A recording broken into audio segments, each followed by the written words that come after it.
turashimiye buri muntu wese yahisemo gutega amatwi kino kiganiro nkuko nyine mubizi akaba ari ubutumwa bwiza bw'ikanguro n'ubugorozi cyo bita réveil réforme butumwa bukiza mutima icyaha bukanakiza n'imibiri ndwara biciye mu buvuzi bwakorewe ubushakashatsi ku isi. Rero ibyo nibwo butumwa twamamaza, nibwo butumwa muzosoma mu buhanuzi ngo ni bwa marayika wundi yiyunga kuri marayika wa gatatu mu byashiro Yohana 14 guhera ku murongo w'icenda gushika kwa 12 hamwe n'ivyashiro Yohana 18 guhera ku murongo wa mbere gushitsa ku wa 4.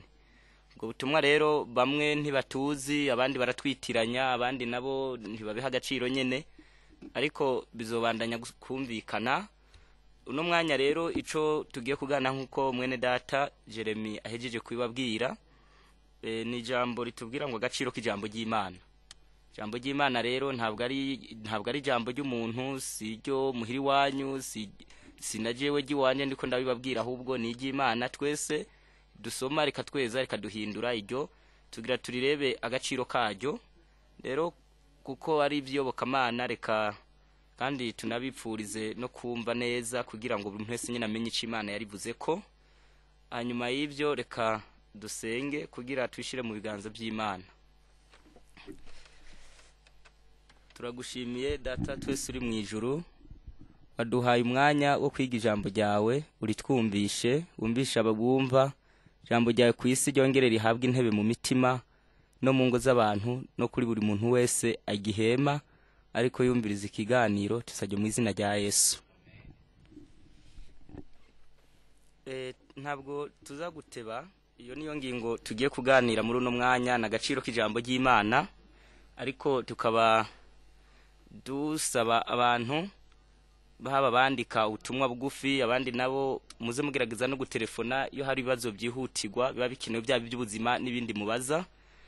Ku bantu bafise ikoranabuhanga y'itekinoloji bashaka gukurikirana ibyigisho bitandukanye by'ubu butumwa kuri wezi 3 akaburungu ubugorozi akaburungu org. Aho hari ibyigisho by'uburezi, by'ubuzima, by'ubuhanuzi, ibyo byose by'ibikoko muza mwumva ngo kivuye mu mazi n'ibindi byinshi ngo mu nyanja, hose biriyo. Kwaba ko umuntu yorera, uko umubyeyi afise imbanya ajya, uko uruhinja rujya, buri kantu kose uko gategerezwa kuba kameze ku muntu. Aho kuri urwo rubuga rwa internet birasomwaho, binariko mu ndimi zine, cyabe igifaransa, icongereza n'igiswahili n'ikinyarwanda, byo byose biriko. Hanyuma ico twababwiye nyine ni ijambo ry'Imana n'agaciro karyo. Reka dusabe mwene data atusomera isomo liboneka mu gitabo cumvugishwa n'Imana Yesaya igice ni ca 40 umurongo w'8. Akiharondera reka tubwira abantu bose kuko basanzwe nabo barimenyereye. Abantu baramenye ijambo ry'Imana niyo Bibiliya igizwe n'ibitabo 66 bitongerwa ko ibindi bona ko hariho n'izindi nyene abantu bikoreye barashira ko bashaka n'ibindi, akibyo byose ntibyemewe. Ariko iri jambo ry'Imana Imana yatanze ku isi ibicishije mu bavugishwa nayo no mu bahanuzi. Abo bantu igitabo kitubwira ngo bavuga iby'Imana barongwe na mpemu yera. Abo iryo jambo ro ryatanzwe ku isi, bamwe baritunzi wabo mu nzu, abandi bararigendana, abandi nabo bararimenyereye nyene.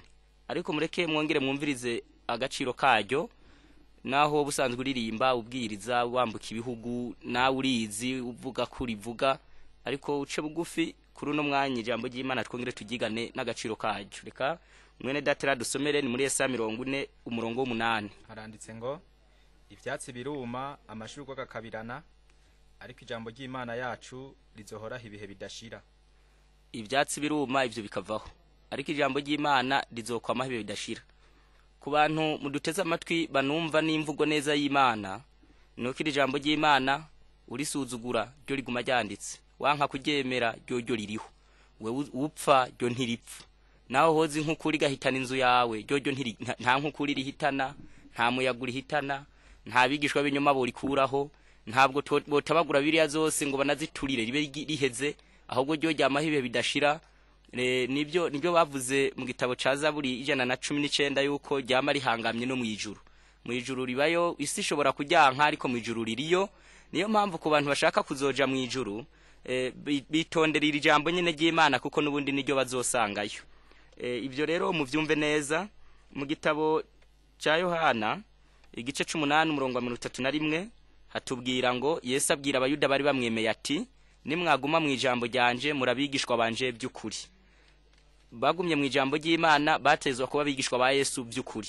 Umuntu ashobora kumwigishwa wa Yesu ibyo bitwa disciple ariko utari wa vrai, utari uw'ukuri, bitewe nuko utagumye mu ijambo ry'Imana ukaguma mu byimviro byawe, mu byo wabariwe, mu byo warose, mu byo bakubariye nibindi wiyumviriye byandabyumva ngo ndabibona ngo oya, ahubwo umuntu aguma mu ijambo rya Yesu gusa, uwo niwe mwigishwa wa Yesu by'ukuri. Yesu rero yarazi ko azobaho nabigisho tarabukuri, ashiraho umurongo batandukanya kugira umuntu wese abibone neza nuko ari umuntu agoma mu ijambo rya Yesu. Icarimwe cyose akabazi ngo ni Yesu yakivuze, iki ni ic'Imana, uwo gusuka ubaye umwigishwa wa Yesu rero urumva ntabwo ari kuja muri misasu gusenga kenshi, Yesu kwisondesha usuka ubutunzi na biriya ushobora kuba uyifise ariko ijambo rye utaririmwo utagitondera nkuko ryavuzwe, aho ntabwo uri umwigishwa wa Yesu. Rero kuri iyi ngingo iri jambo ry'Imana muri Zaburi 119 umurongo w'116 hatubwira yuko ari ryo rituma tubaho. Ndasubiramwo ni Zaburi 119 umurongo w'116 hatwereka neza yuko ijambo ry'Imana ari ryo rituma abantu babaho. Nimba umuntu ajyanuka Imana yavuze ngo nihabe hibi ibizotunga abantu, rero niyo mpamvu bisaba ngo buri muntu wese abyumve neza. Rero ijambo ry'Imana nkuko turiko tubabwira niryo rituma abantu babaho. Imana yaravuze biraba, itegetse birakomera, rero no mu kurema yaravuga bikaba. Ivyo niyo mpamvu kiretse gusa umuntu niyo yakoresheje intoke zayo irakorako, ariko ibisigaye byose yaravuga. Rero namwe murumva ko iri jambo riraremeye. Ubwa mbere dusanze rizokwama ibihe bidashira. Kabiri, umwigishwa wa Yesu nyakuri tumusuzumira muri ryo. Ikindi niryo ritumye turiho twese ni Imana, ni kubera iryo jambo ry'Imana. Rero kurisuzugura no kurifata uko ushaka no kugizera uko ushaka no kugigisha nkuko yumvira, ubu ushatse gusuzuguza Imana, kandi kubaho muri wewe biba bihagaze kiretse kubaho uko mugabo kubana n'Imana ntabwo babigishobotse. Aho rero naho turahavuye. Ingingo ikomeye tugiye kurabira hamwe, turareba ico rimarira umuntu agiga iri jambo ry'Imana, iBibiliya, abantu bayigi bamariye iki. Muri Yesaya 66 umurongo wa mbere n'uwa kabiri hatubwira yuko Imana umuntu agiga ari we gusohoza kwijisho, umuntu ahindisha umushitsi n'iryo jambo ry'Imana niwe gusa Imana izehoza kwijisho. Ntabwo umuntu Imana ihoza kwijisho ari uwasenza hari benshi, ari umaze igihasenga, ari ufise ibitabo byinshi, oya, ari umuntu yize menshi, ari uwize teologiya, oya, ari uririmba muri korale yamama yarurangiranwa afise ijwi ryiza, ntabwo ari ivyo. Ahubwo reka mwene data dusomere ni Yesaya 66 n'umurongo wa mbere gushitsa ku wa kabiri. Buri muntu wese noneho yitero yishire mu cuma amenye ngo Imana kugira iguhoze kijisho ubu yikoreye iki. Haranditse ngo uko niko Uhoraho agize ati juru niyo ntebe yanje y'ubwami, isi nayo ni ndava y'ibirenge byanje, muzonyubakira inzuki kandi n'ahantu ki hombera uburuhukiro, kuko ivyo byose intoke zanje arizo zabiremye, bikibaho byose niko Uhoraho agize. Ariko umuntu w'imahazwa afise umutima umenetse, agahindishwa agashitsi n'ijambo ryanje, uwo niwe nzohoza kwijisho. Ico nashaka muri uno murongo amajambo akomeye nuko Imana yerekanye ko umuntu w'impahazwa ijambo ry'Imana arisoma canka arisomeye canka aribwiwa agahinda umushitsi, uwo niwe Imana ihoza kwijisho. Ntabwo kwirigoze kwijishira abataye, ntireba aho uvuka, ntireba umuryango ukomeye, ntireba igihe umaze usenga, ntireba idini ryanyu, ntireba ijengero urimwo, si korale nziza, samajwi meza, si byacumi byinshi utanga, ahubwo gusa nuko wowe ijambo ry'Imana urisoma wanaryumva ugahinda umushitsi. Ico gusa Imana bituma ihoza kwijisho. Iyo niyo nyungu ya mbere ku bantu bagiga Imana ibahoza kijisho, nibo bantu Imana ikorana nabo kenshi cyane, bakaba abantu b'Imana izonarokora ku munsi w'urubanza. Ikindi gikomeye muri gitabo ca Timoteyo wa kabiri igice ca 3 n'umurongo guhera kwa 15 gusa kwa 16 n'uwa 17 mwumva ko Imana yavuze. Haranditse ngo kandi uzi yuko uhereye mu buto bwawe wamyuzi ibyanditswe byera bishobora kukumenyesha ubwenge bwo kukuzanira agakiza gaheshwa no kwizera Yesu Kristo. Yesu Kristo no kumwizera, ariko umuntu amwizera yabanje kugira ubwenge. Ubwo bwenge buva muri Bibiliya, ibyo byanditswe byera navyo bigatuma wabimenya, wabisomye ukaronka ubwenge, bikakumenyesha agakiza ukizera Yesu. Nta muntu ashobora kwizera Yesu atazi ibyanditswe, atabwenge agira, nta gakiza yanagize. ibyo byose ni ibinyoma. Niyo mpamvu yabisaba ngo banze ugira ibyanditswe byera muri wewe, Bibiliya ikuyobore, bitume ikwereka ubwenge, ubwo bwenge bukumenyeshe ngo umuntu arakira gute umunyabyaha, ubisomemwo, hanyuma maze kubisomamwo uroronka agakiza, ariko biraca mu kwizera Yesu. Aho turavuye 16. Ibyanditswe byose byahumetswe n'Imana. Ibyose nta baba ndiro zamba ngo ibingo byaravuyeho ngo byari by'abayuda ngo rega n'ukuri, ahubwo ngo ni byose byahumetswe n'Imana.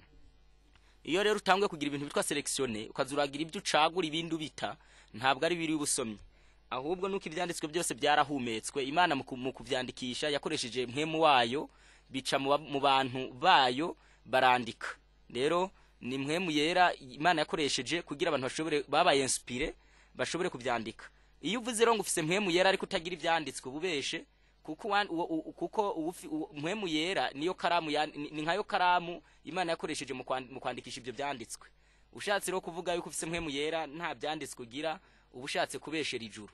Niyo mpamvu byarahumetswe, gira mpemu yera, gira n'ibyanditswe, ububaye w'Imana nyene neza. Kandi ni byose ntabwo babicagura, ntuvuga ngo nizeye ibiyoya, ntabwo wizera ibikuri ibihwanye nuko ushaka nuko byumva nibijaniranye n'igihe, ahubwo buri muntu wese bisaba byizere byose. Ariko bimaze iki? Haratubwira ngo kandi bigira ikimazi cyo kwigisha umuntu.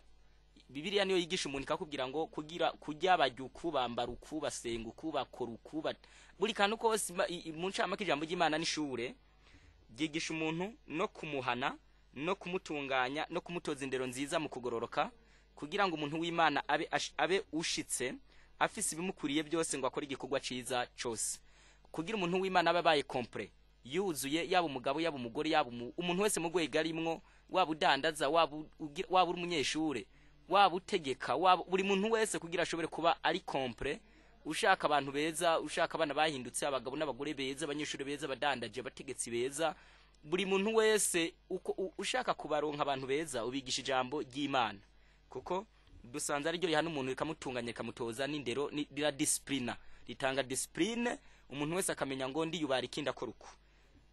Ico naco mucumve neza. Iyo nindi nyungu umuntu rero yagize, riramuhana riramutunganya, abo umuntu afise n'indero agakora ibikorwa byo kugororoka neza nk'uko Imana yavuze. Ikindi kintu gikomeye rituma umuntu adacumura ku Mana. Iyo umuntu akunda kwiga ibyanditswe byera bituma adacumura ku Mana. Biri muri Zaburi 119 umurongo wa 11 hatubwira ngo nabitse ijambo ryawe mu mutima wanje ngo noye kugucumurako. Umuntu atabitse ijambo mu mutima karibika mu kabati no mu masakoshi niwiwe muri saro no ku meza, ariko ntaribike mu mutima, ibyo ntabwo niwe munyabyaha wa mbere abaho kwisa. Ariko iribitse mu mutima bituma nawe ubu w'Imana nyene. Ico nikindi rimaze yo umuntu rero agiga bimutera kudacumura. Ariko ikindi naco riremesha umuntu. Biri muri Zaburi 119 umurongo wa 28 tuhasoma aya majambo akurikira.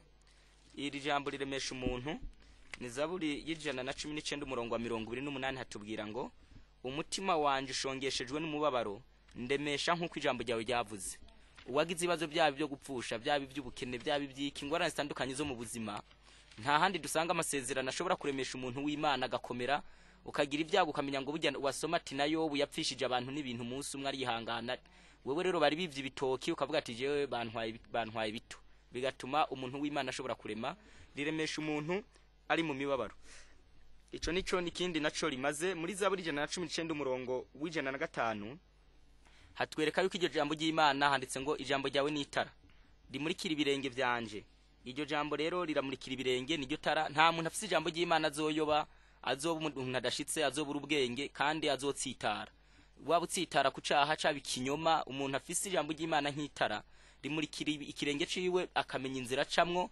Ntabwo rero umuntu ashobora kuvuga ngo narizeye ndiko ndaja mu ijuru atata rufise aryo jambo ry'Imana kugira ikumurikira umenye ngo nakayira kajayo canke siko. Rero ibyo nabyo ijambo naryo ry'Imana abantu bakunda kugiga ribabera itara. Ico nikindi rimaze muri Zaburi 119 n'umurongo w'indwi. Aho naho twasoma irindi jambo ritubwira ngo rigira umuntu muzima. Umuntu kugira ntabe yarapfuye ahagaze aba ari umuntu w'Imana, tari wa wundi babaza ngo nisangapi umuntu agaca atangura ngo mbarijiki. Babantu nyene buzuye abana neza nabandi, haba ku kazi haba muhira, umwana akaba ari umuntu nyene ashitse, buri muntu wese akaba yujuje ibyangombwa, umuntu akaba muzima ntabapfuye ahagaze. ntibaze baravuga ati uriya ati wewe araturuhije ati yarapfuye turagowe ku buryo unashitse mu rugo biruka ushitse mu gisagara ati turapfuye wagenda mu ndimiro ati burya aravyiba rero umuntu kugira abo ushitse atapfuye ahagaze uwo muntu bisaba yige ibyanditswe byera avyitondeye ashaka ko bimukiza yabisengeye yaciye bugufi byanditswe byera rero Bibiliya riryo jambo ry'Imana rigira umuntu muzima kuko ico turiko turaganira na gaciro k'ijambo ry'Imana ico nikindi ikindi rimarira umuntu muri kuri no ngingo yo kugira umuntu muzima kamwe ne data dusomere muri Yohana 6 umurongo wa 63 Yohana ni 6 umurongo wa 63 aho naho hatwereka ici muri no ngingo yo kugira umuntu muzima hatwereka ico riza kumarira umuntu neza reka twumve ici Imana yabivuze ko haranditse ngo impwemu nizo zitera ubugingo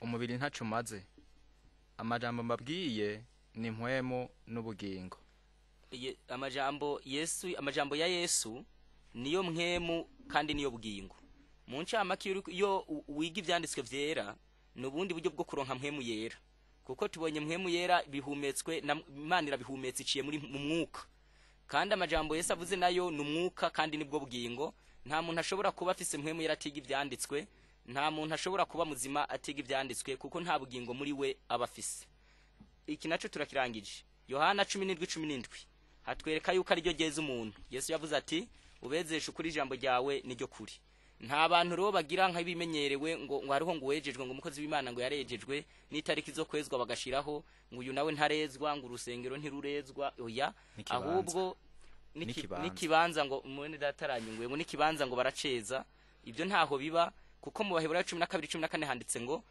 ukurikiranire kugiranira amahoro n'abantu bose n'ukwezwa kuko utejejwe atazobona umwami iyaba rero umuntu yeze uwundi twese twogenda mu ijuru kuko uyu no mweza nawe ukeza umwana wawe undi akeza tukezanya twese tukagenda kandi ntabwo kweza umuntu mwabizera nabo bareke niyo mpamvu umuntu wese yezwa n'ijambo ry'Imana yumviye kuko kuri tere y'ubukristo twese turahahurira ushaka ubuzi gusigura ushaka ubuzi kuririmba ariko ku bukristo twese turahahurira twese dusaba ikigongo bice mu izina rya Yesu rero ico mucumvi yo nindi nyungu abagiga rirabeza ku muri Yohana 14 umurongo wa 53 n'u24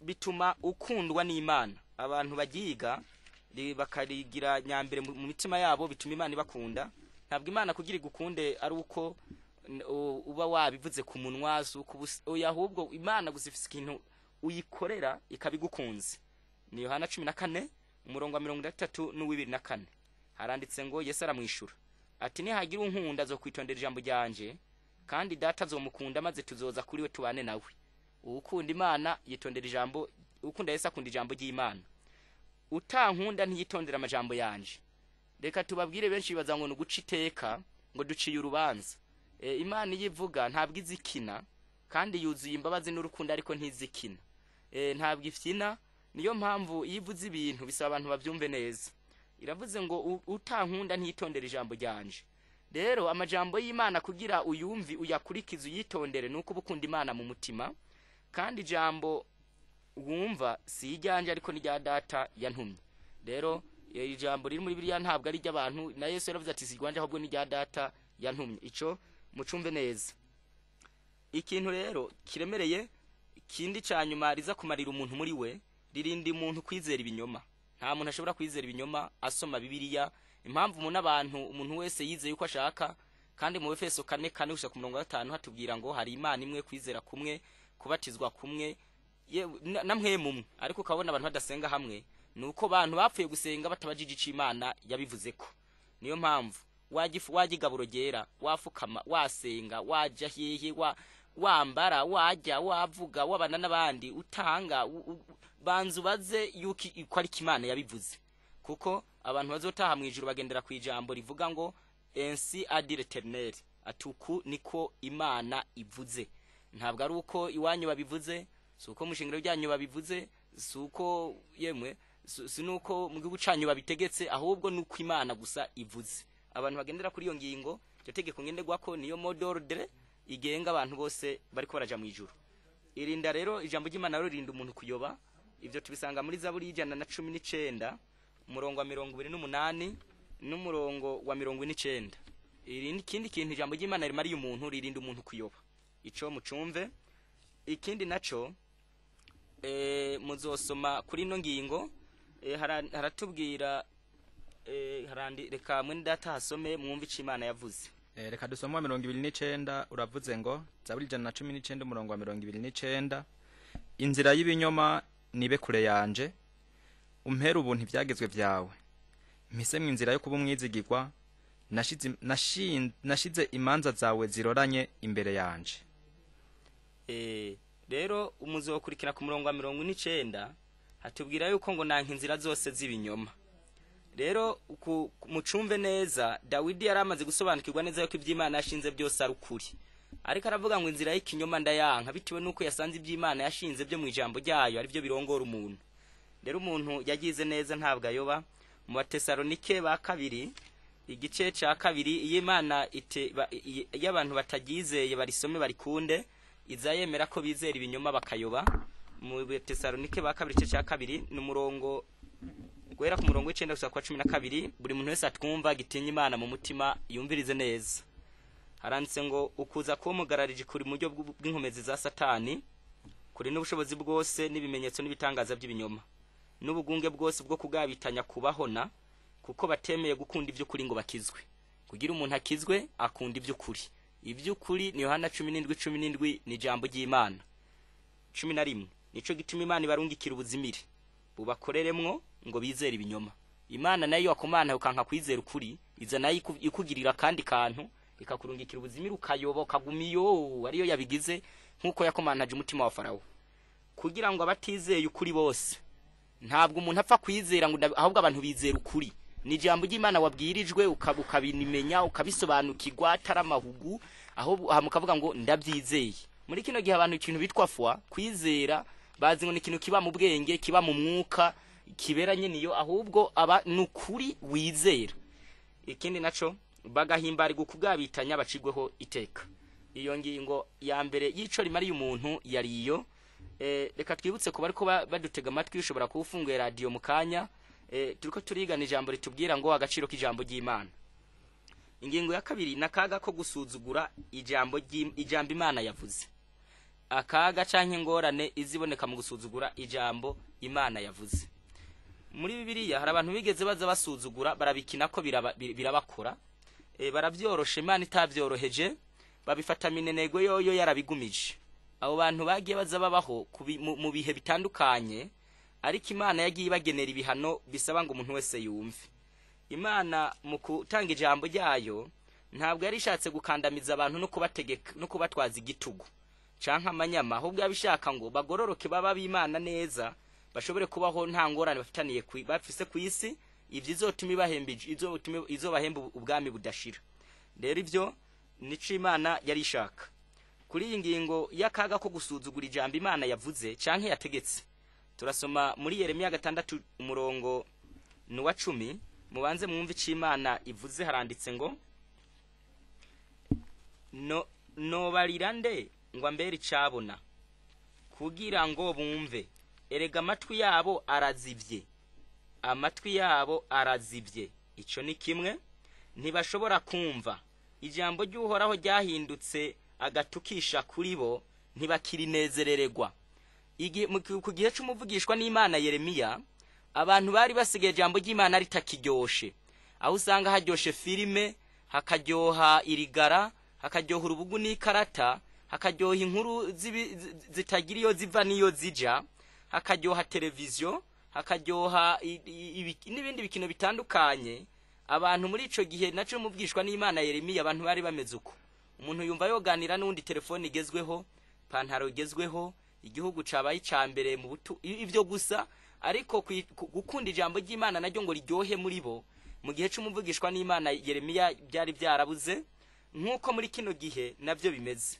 Ku bantu basoma igitabo citwaje Zikri, handitse yuko mu gihe abantu bazoba biga ibindi kiretse Bibiliya, ngo azoba ari ikimenyetso kiranga yuko Yesu abucaza. Mu gihe abantu bazoba biga ibindi kiretse Bibiliya, bizoba ngo ari ikimenyetso kiranga yuko Yesu abucaza. Muri Yakobo 1:23 gushika ku murongo wa 24 hatubwira yuko iyo umuntu ijambo ry'Imana ryumvise ntarikore ntaco biba bimaze. Niyo mpamvu ijambo ry'Imana iryo ryose umaze kumva haba muri biganiro n'ibindi birasaba wiga kurishira mu ngiro. Iyo utarishize mu ngiro ntaco bimaze. Niyo mpamvu Imana kukizi yuko abantu bashobora kuzoza nyene bavyorosha mu gitabo cyo guharura igice ni ca 23 umurongo wa 19 ndasubiramwo ni guharura igice ca 23 umurongo wa 19 Imana yanditsa no majambo yo gutangira yirinda abantu akurikira. Erega Imana si umuntu ngo ibeshe kandi si umwana w'umuntu ngo yisubiremwo. Imana ntizayivuguruza kandi ntizibesha. Haranditse ngo ivyo yavuze mbega ntizobikora, ivyo yashinze ntizobishitsa. Ikintu cyose Imana yashinze mu ijambo ryayo gishake gihakanwe n'isi yose coco kiguma gihagaze. Imana ntitituka, ntabwo igwara, nereka kwitwa Imana, ntizoreka kukurimbura. Ariko bibavuze ngo ibyo yashinze mbega ntizobishitsira abajije, kuko si umuntu ntiyivuguruza. Ibona uzanya amahiri cyangwa uzanye nk'ubuhiri ikivuga ngo urambabarira ngo nari nihenze ngo nyene ngo reka tugira andi masezerano ngo ndabivemo. Oya, ntabwo ikangwa. Rero niyo mpamvu bisaba ngo ijambo ryayo yavuze ku isi bari bantu bose baryumvire. Reka tubaho uburorero bushika muri mutandatu bw'abantu bamyeho mu binyejana bitandukanye bagasuzugura ijambo ry'Imana, bakarifata uko bashaka, bakagiga nyine nkuko dusomye ngo abantu ntibakirinezerererwa. Harigeze kubaho n'igihe mu binyejana bitandukanye no mu bihe bitandukanye abantu bakaza ico Imana yavuze ikabihaniza nabo bakavyorosha bakaronka ibihano. Niyo mpamvu bisaba ngo abantu bagikabakabwa n'Imana bumve neza. Turahera mu gitabo, turahera ku muntu wa mbere ni Adamu na Eva. Aboro byabagendeye gute muri Edeni? Mu gice ca kabiri cy'itanguriro mukurikirane neza umurongo wa 16 n'uwa 17 Imana yabashize mu itongo rya Edeni rimwe ivyamwa byinshi ibabuza igiti cyari hagati mu itongo kimenyekanisha ikibi n'icizi. Adamu na Eva ntibari bazi gutuka umuntu no kwiba no gusambana no kubesha, ahubwo ico giti bakiriye baca bagira kamere y'icaha bakabana abanyavyaha. Haranditse ngo raho Imana barira uwo muntu ati igiti cyose cyo muri iryo tongo ukijye kuko ugomba, ariko igiti kimenyekanisha iciza n'ikibi ntuzukijyeko, kuko umunsi wakiriye ko uzopfa nta kabuza. Kuko umunsi wakiriye ko uzopfa nta kabuza. Ariko bigeze mu gice ca gatatu umurongo wa 4 Satani mu kubahenda yavuguruje ivy'Imana yavuze ko bazopfa wabemerera kudapfa, kandi Imana yavuze bazopfa. Haratubwira ngo iyo nzoka yishira uwo mugore iti haba n'intete ntimuzopfa. Mukurikirane neza, Imana ivuze ngo muzopfa, Satani ngo ntimuzopfa. Abantu benshi naha bagwa barasoma ikintu umuntu akababesha ngo nta ngorane kandi Imana itabivuze. Aho niyo mpamvu niyo nkomoko y'imyizerere myinshi, niyo nkomoko yo kuvuguruzanya, niyo nkomoko y'abantu bagera imbere y'Imana yavuze bakavyorosha ngo nta ngorane. Nuko uyu mutego n'abavyeyi bacu ba mbere bawutezwe barawugwamwo ntiwabarusha ubwiza, babona abamarayika n'Imana. Wewe rero wo muri kino kinyejana kiyononekaye kidakunda ibyiza witonde kugira n'imiburiburu ushobore kumva neza ico Imana yavuze. Abo n'abambere ingaruka y'ivyo Eva yamuyitunda rimwe yamura n'irindi tunda rishira umugabo. Izi ngorane zose ziri ku isi zaba izingwara n'ibibazo byose bitandukanye biri ku isi biterwa n'iryo jambo gusa banse. Satani aboheje, Imana ivuze ngo muzopfa, Satani nango ntabwo muzopfa. Uwundi muntu ni Sauli. Sauli yari umwami wa mbere w'Abisirayeli. Ibyo tubisoma muri Samueli ya mbere igice ca 15 umurongo guhera wa 3 n'uw'icenda n'uwa 19. Aho niho dusoma amajambo akomeye. Ku murongo wa 3 Imana yaramubariye ngo mu vyumve neza, yamubwiye ngo aze kugeseza abamareki. Bari abantu bari batanguye ubwa mbere guhiga Abisirayeli binjira mu bugaragwa. Imana yari yaravuze ngo izobihora. Bigeze ku mwami Sauli, Imana iramubwira ku murongo wa 3 ngo w'ico gice nyene ca Samueli ya mbere igice ca 15 ngo none rero genda utera abamareki barandure gose n'ivyo batunze byose, ntuzugire uwuziguriza. Yaratumwe kutaziguriza, ariko uzugeseza abagabo n'abagore n'abana, mbere nabonka bo n'inka n'intama n'ingamiya n'indogoba. Uyu mugabo agezeyo ku murongo w'icenda sivyo yakoze, ariko Sauli n'ingabo ziwe baziguriza Agagi. Imana ivuze ntibaze bazigurize, ariko ageze yaziguriza umwami yitwa Agagi arenze kuca Imana yavuze. Mukurikiranye ku murongo wa 19 Imana imubwira ngo none se n'igiki cyakubujije kumvira Uhoraho ukagurukira ku minyago ugakora ivyo Uhoraho abona ko ari bibi. Ico nshaka ko mwumva muzosoma muri kino gice cyose Imana yahise mukura ku ngoma ibiramukuyeho itarinze kuzuyaza imikadawiti. Ibicazize nuko uyu mugabo yanse kumvira ico Imana ivuze. Uyu mugabo ngo yatwaye imyaka 40 ibiri yayikoranye n'Imana 38 yayikoranye n'abadayimoni. Yaraguye kubera yanse kumvira ivy'Imana. Uwo nuwa mbere yari umwami Imana imukura ku ngoma y'imikuwundi. Abitewe nuko kuvy'Imana ivuze ageruye. Imana yavuze nawe aragerura arabyorosha. Uwo nuwa mbere. Uwa kabiri numugabo yari umuvugishwa n'Imana yari yatumwe kuvuma igicaniro c'umwami Yeroboamu. Biri mu bami ba mbere 13 turasoma umurongo wa 15 n'uwa 16 n'uwa 17 n'uwa 26. Uyu mugabo Imana yari yamubujije ngo ntazogira icajya n'icanywa. Agezeyo arakivuma abantu babibwira umwami araza mutunga ukuboko ko kuboko nako kuranyunyuka. Ico gicaniro kirasaduka ariko haboneka undi mugabo nawe ariyoberanya yigira nawe uwuvugishwa n'Imana. Aragenda abibwiwe n'abahungu biwe agenda ategera uwo mugabo ngo ngwino ngujye. Uwo mugabo aramubwira ngo nabujijwe n'Imana kutagira iconja cankenywe. Hanyuma aramubwira ngo rega nanje nduvugishwa nkawe. Umugabo aravyemera aragenda arajya mwumva ibyakurikiyeho. Hano nabami ba mbere 17 murongo wa 10 igice c'abami ba mbere nabami ba mbere igice ca 13 murongo wa 17 handitse ngo kuko nabariwe n'ijambo ry'Uhoraho ngo sinze ngira iconja canke ngonywe n'amazi kandi ngo sinze nsubire mu nzira nazananye. Nawe aramwishura ati nanje ndumvugishwa n'Imana nkawe kandi n'umumarayika yambariye avugishijwe n'ijambo ry'Uhoraho ati genda umugarure umujaniwe umuhicajya n'icanya. Yaramubeshe nawe aravyumvira. Ku murongo wa 24 hatwereka yuko yaragiye aribwa n'intambwe. 26 abantu baramutwenga handitse ngo maze umumarayika maze umuvugishwa yamugaruriye mu nzira avyumvise aravuga ati ni wa muntu w'Imana atumviye ijambo ry'Uhoraho. Nico gituma Uhoraho amuterera intambwe kamutabagura ikamwica nk'uko ijambo ryiwe ryamubariye. Uyazize kutumvira ico yavuzwe aragikinishije ko iwo nuwundi wa kabiri. Uwa gatatu ni Dawidi. Tubisoma mu ngoma ya mbere igice ca 21 guhere ku murongo wa 11 n'wa 12. Uyu mugabo yaragiye aharura abantu Imana itabimutumye imuhana ibihano bitatu imubwira ngo hitamwe ico ushaka. Yaraharuye abantu namwe murumva guharura abantu benshi rero baza bavuga ngo abagorozi namwe ngo utuntu muvuga ngo turoroshe ariko namwe murumva ibi abantu benshi naha abantu baguye. Umugabo kubona haruye abantu guharura abantu gusa urumva ntimenye cyari ikintu kiremereye. Imana yamuhanye ngo muri bino bihano bitatu hitamwo kimwe. Icambere imyaka 3 y'inzara urayemeye ntuyemeye canke amezi 6 yo kugesezwa n'abansi bawe bakwica buri munsi canke wemera ikiza c'imisi 3 hatera ingwara imisi 3 yica abantu canke abansi bakwica amezi 6 canke imyaka 3 y'inzara. Dawidi ngwaga mu biganza by'Imana avuga ngo nemeye ikiza c'imisi 3. Iyo ndwara yahitanye abagabo bangana n'ibihumbi 70 azize guharura abantu Imana itabimutumye.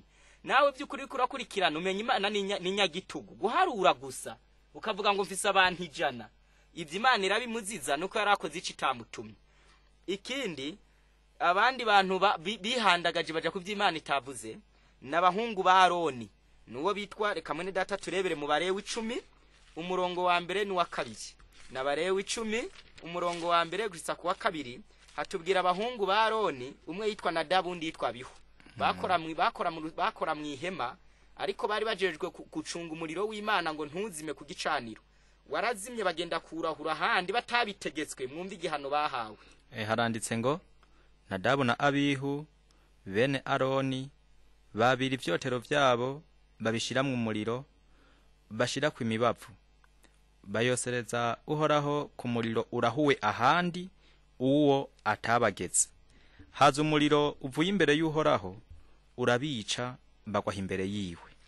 haje umuriro uvuye imbere y'uhoraho urabica kubera barahuye umuriro uvuye ahandi. Reka tubwire babandi baza bagera imbere y'Imana yavuze nyine bakibaza ngo Imana numuvyara, ariko Imana by'ukuri mu bintu byose zivuga izishaka ko abantu nk'ibiremwa byayo byumvira uko. Uyu aba bahungu babiri ico bazize n'umuriro, namwe murazi yuko umuriro usa n'uwundi, yaba uwo mu Bufaransa yaba uwo muri Amerika nuwo hano mu Burundi umuriro n'umwe, ariko kurahura umuriro bakawukura ahandi bigira inama ngo simbuzane bashirako Imana ikirabica. Inihanizana nyina nase ngo nihagira n'umuririra nawe arabizira baca baranuma nta kiriyo baciye babire kuko nyene. None cyo dushaka kubabwira, hari uwundi mugabo witwa Samusoni mu bacamanza 13:5 Imana yaramutoye ari umunaziri imubuza ngo nta gwembe ruzoca ku mushatsi bawumwe. Mu bacamanza 16:21 Delila ngo amujyamika ku bibero aramwinginga aramuhenda uyu mugabo aremera bamunga umushatsi. Kuri uno murongo mu gice cya 16:21 mwumva igihano yahawe, maze abafilista baramufata bamunogora amaso, bamutoboye amaso azize kutumvira ikintu Imana yavuze kivuga ngo nta gwembe. Yumvira agakobwa karamuyengayenga karamukuyakuya kamugwisha mu caha, amena ibanga, Imana imukura ku murimo, bamunogora amaso azize gufata ico Imana yavuze akacorosha. Kuri no ngingo iya kaga ko gusuzugura ivy'Imana yavuze canke itegetse umuntu akabigiranye n'ibikino nkuko ino si bimenyereye, umuntu nyene akabesha kumva nta ngorane.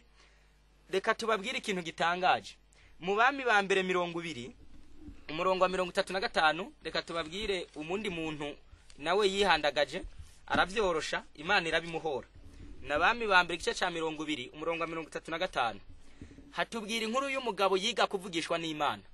Haza umuntu amusanga hari, uwo mugabo yavugishwa aramubwira ngo nunkubiti ngo niko Imana ivuze. Bya bindi abantu bakina nk'ubu mugenza akubwiye ngo nkubita ntiwopfa kumukubita, arabifyina ko yanka kumukubita Imana iramwica kubera ngo atumviye ijambo ry'uhoraho ryavuga ngo kubita. Namwe murumva nyimba haragize gihe n'umuntu azira kudakubita umuntu bitewe nuko Imana ari ibitegetse, nkaswe ijambo ry'Imana ryo rigaragarira mu byo yategetse umuntu ataryumviye. Handitse ngo hari umuntu wo mubiga ibyo kuvugishwa abarira mugenzi we avugishijwe n'ijambo ry'uhoraho atenda nkubita, uwundi yanka kumukubita. Uwo muvugishwa aramubura ati kutumviye uhoraho, nitwamara gutandukana intambwe irakwica.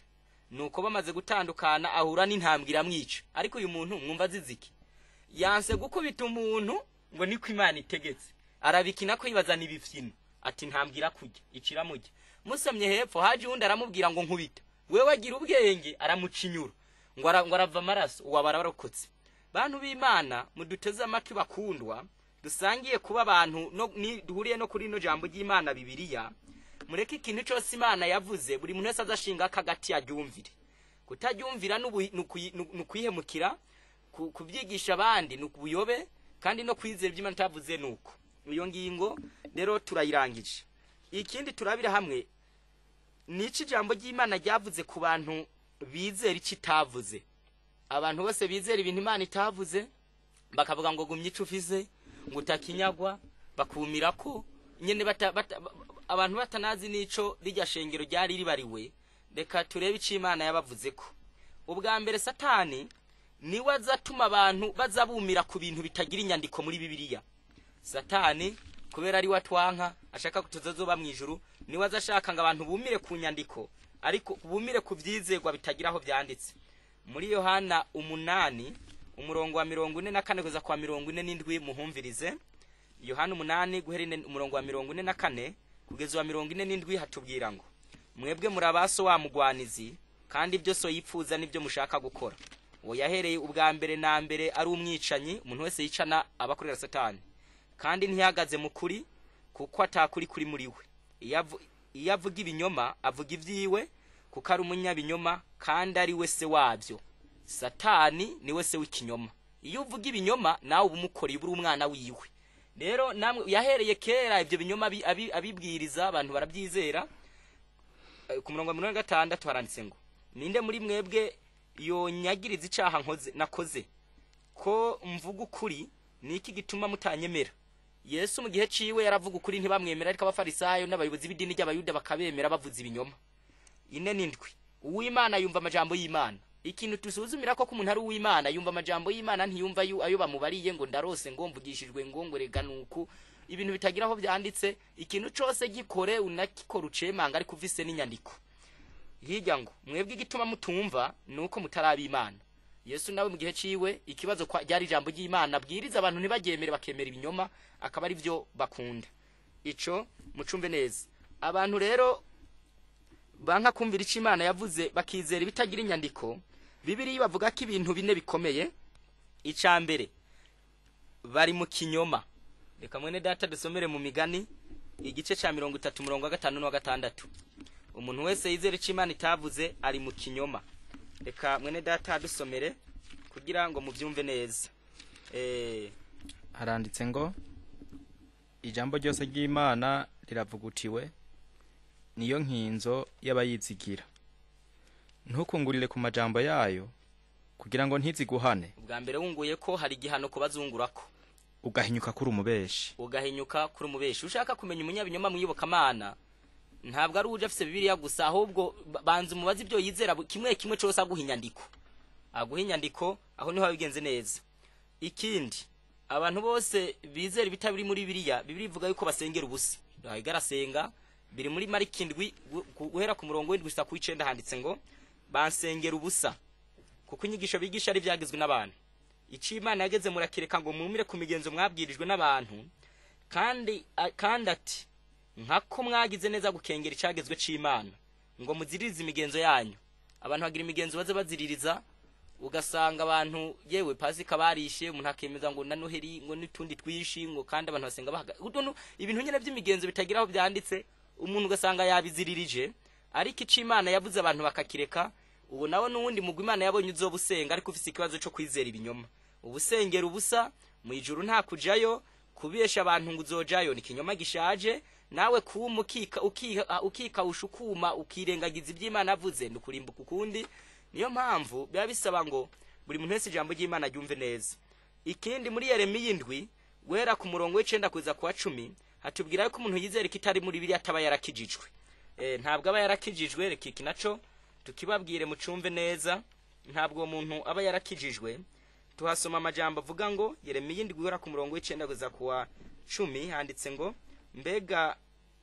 mbega birashoboka ko mwiba mukica mugasambana mukarahira ibinyoma mukosereza abayari mavu mukagendana izindi Mana mutigeze kumenya maze mugahagarara imbere yanje muri iyi ngoro itirwe izina ryanje mukavuga muti turakijijwe mwaheza mugakora ibizira byose umuntu rakizwa ariko akoze ibyo ikindi gikomeye naho Imana ibareka izobahana abantu bose bizeye ibintu bitari muri Bibiliya naho Imana ubona yabaritse kabirengagiza izobahana ibyo nabyo tubisoma muri Zaburi ya 50 guhera ku 16 kuza ku 21 handitse ngo ariko umunyaki w'Imana iramubaza ati wiruhiriza iki kubarira abandi amabwirizwa yanje ugashira isezerano ryanje mu kanwa kawe naho kazivuga ngo nzoja mu ijuru ari kuri nyanka guhanwa ugashiburira ijambo ryanje inyuma yawe ni ijambo ry'Imana ushibirira inyuma ntugemera ko kabwira abandi by'ijuru iyo ubonye umusuma wemeranya nawe kandi ifatanya n'abasambanyi uhaye ikibakanwa kawe ururimi rwawe rwigenera ubugunge uhijya haranditse ngo remenhaniriza mwene nyoko bwite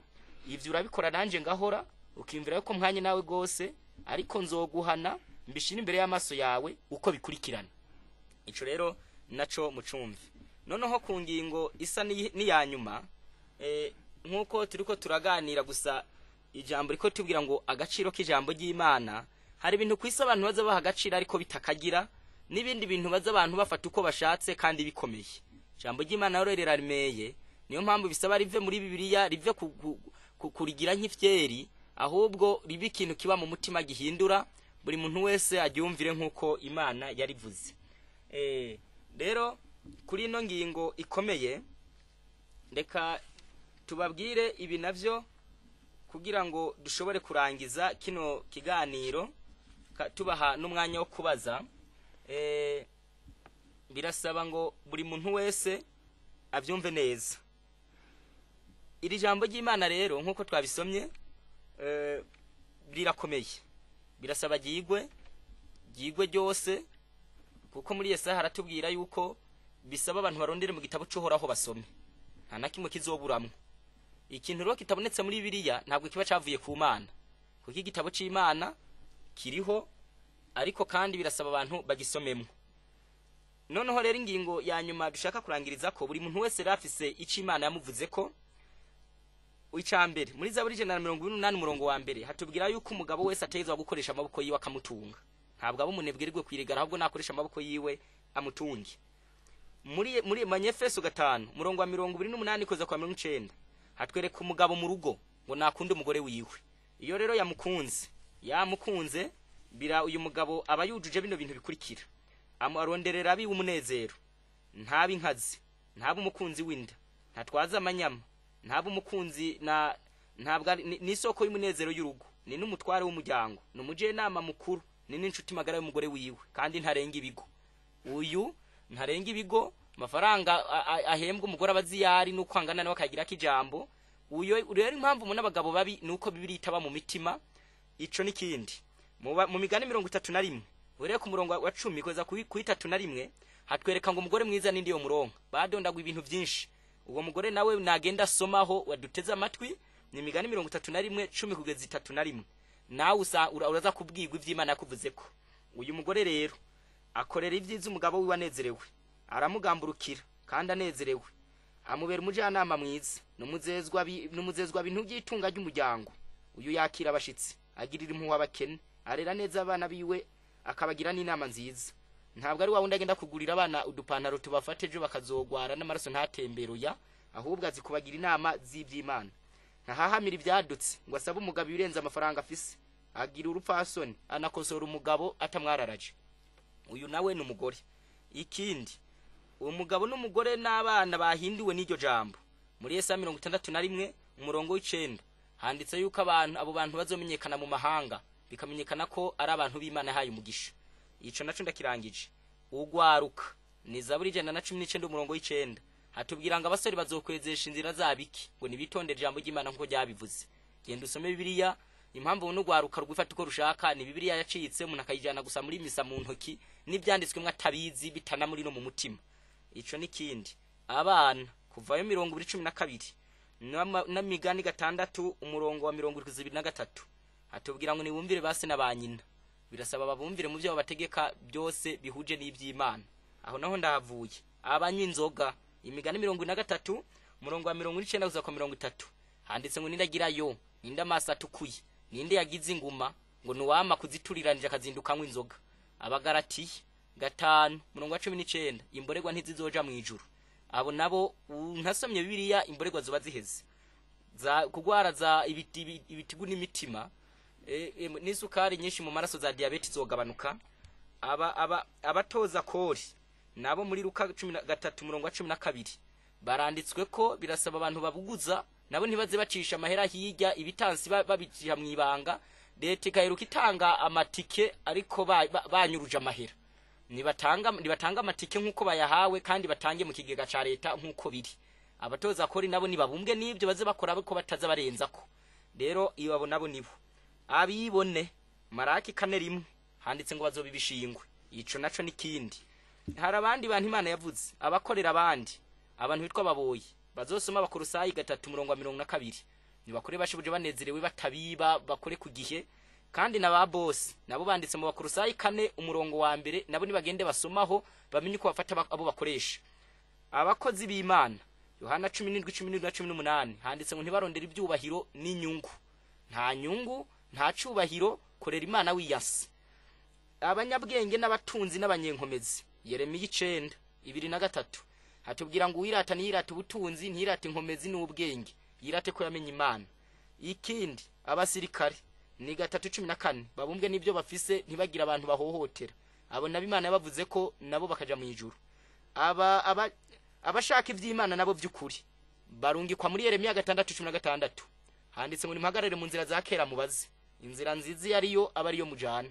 Abo nabo nabandi abasuzugura ibyagezwe Imana yababwiye mu migani 2:8-9 ngo uwica ugutwi ntiyumvira ibyagezwe no gusenga kwe nako nigisesema.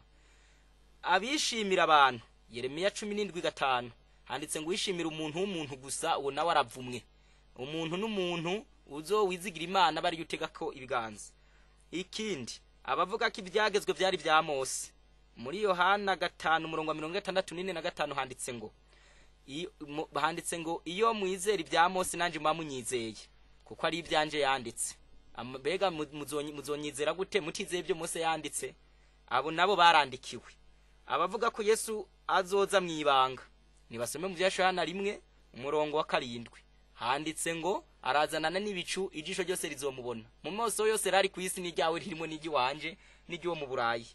Abavuga ko Yesu yaje gukuraho ibyagezwe nibasome Luka 16:17 handitse ngo icoroshe nuko ijuru n'isi byovaho hakwa kazatsa nakame kova ku nyuguti nimwe mu byagezwe. Nibasome Mateo 5:17 hatwereka ngo sinaje gukura ibyagezwe n'amajambo avugishwa n'Imana. Ibyo byose nuko Yohana 2 Yohana wa 2:3-4 haratwereka neza ko handitse ngo uvuga ngo ndamuzi nitondeye ibyagezwe byiwe uwo nawe n'umubeshi kuri ntikuri muri we nta naho yahuriye n'ukuri.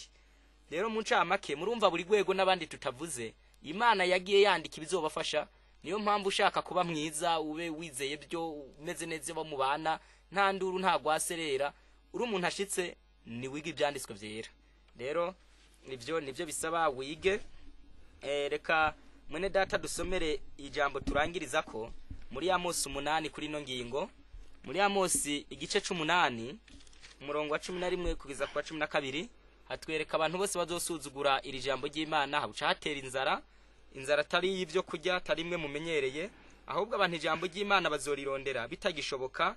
Reka mwene data dusomere mu byumve ibi bitaraba birasaba buri muntu wese abyumve neza yitonde kugira n'imiburi birashobore guhagarara mu mwanya Imana yavuze ashobore kuba ahagaze neza yizera ukuri kwaramwejeje yarahindutse.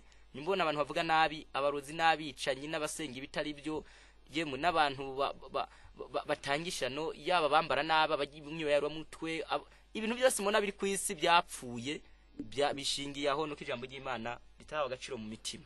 Haranditse ngo ni Amosi 8 umurongo wa 11 ndetse no 12 haranditse ngo iminsi izoza niko horaho agize nzoteza inzara mu gihugu ntizoba ari inzara y'ibyo kurya canke inyota y'amazi ariko izoba ari yo kumva amajambo yanje je uhoraho kandi bazonyapfuta bakubite ku kiyaga baje ku kindi bazojarajara bakubite niburaruko baje niburasirazuba kugira ngo baronke ijambo ry'uhoraho yamara ntibazoribona. Ijambo ry'Imana ubwo n'ubuhanuzi ntabwo ari inkuru sugutwenza abantu ntabwo n'ubwo rushikuza ibyo bizoba mubirindire ariko iyo nzara irahanuwe kugira ngo abantu ijambo ry'Imana bagiteho bigishoboka. Naho risuzuguritse benshi nyene bazi ngo ni ibintu nyene byoroshe ariko mureke muri uno mwanya bateze amatwi mwese Imana namwe bahe kongera kuri Agaciro cyane mu gihe mu miryango umugabo n'umugore kugira ubabone bicaye bariko baraganira Bibiliya byacitse kugira ubone inkumi n'umusore bateramiye kuri Bibiliya atari kuri filme ivyo reka ryongere habwa Agaciro gigwe. Rero muri uno mwanya reka twakire ibibazo byanyu n'inyunganizi mwene data arabyakira. Imana ibafashe bahe n'imyumvire myiza mu izina rya Yesu. Amen.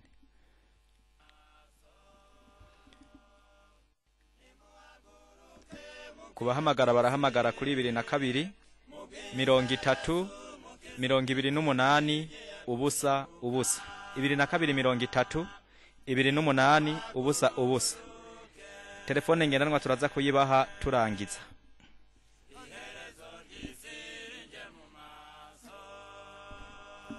Allo?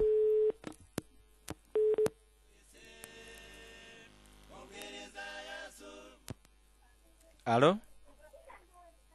Allo?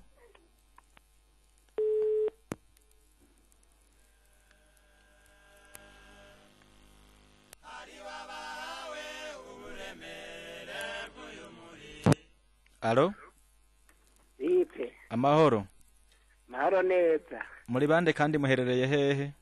Genda umunyakirundo. Ego je nashaka kubabaza. Nashoboye guserura iciyumviro ciwe. Allo? Allo? Allo. Mahoro. Mahoro. Muri bande kandi muherereye hehe? Yo turi kuntaho. Ijambo kabisa yatunezera. Ego. Ego kabisa barakwiye kurikomeza kugira ngo turabe yuko abantu bohinduka bakizera Imana. Imana ibafashe kandi mugeze neza gushima. Amen.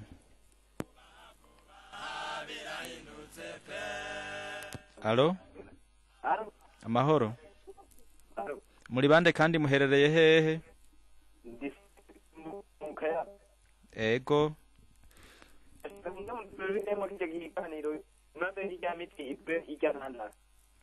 imiti ivura iki intandara sawa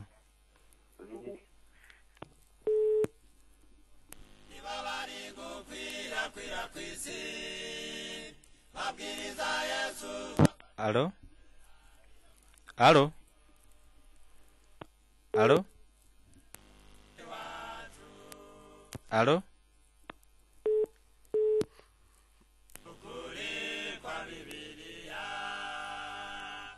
alo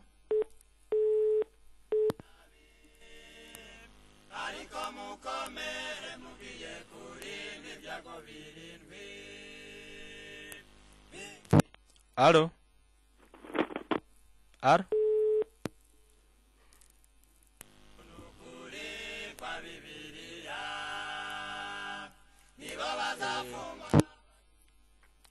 alo Alo, amahoro amahoro. muri bande kandi mwoba muri hehe Ndeminani Furiere w'ishango. mm. None ico kibazo c'intandara twogivura gute? Turabaha inyishu turabarangira umuti uwitwa Mukurarinda w'Inyamurenza ku butumwa bugufi yanditse ngo yashimye yuko abantu arashimye ngo kuganiro catanzwe kandi yuko abantu bakwiye kwisubiramwo bagakira n'ibinyoma by'amadini yabashizemwo nawe turamushimiye.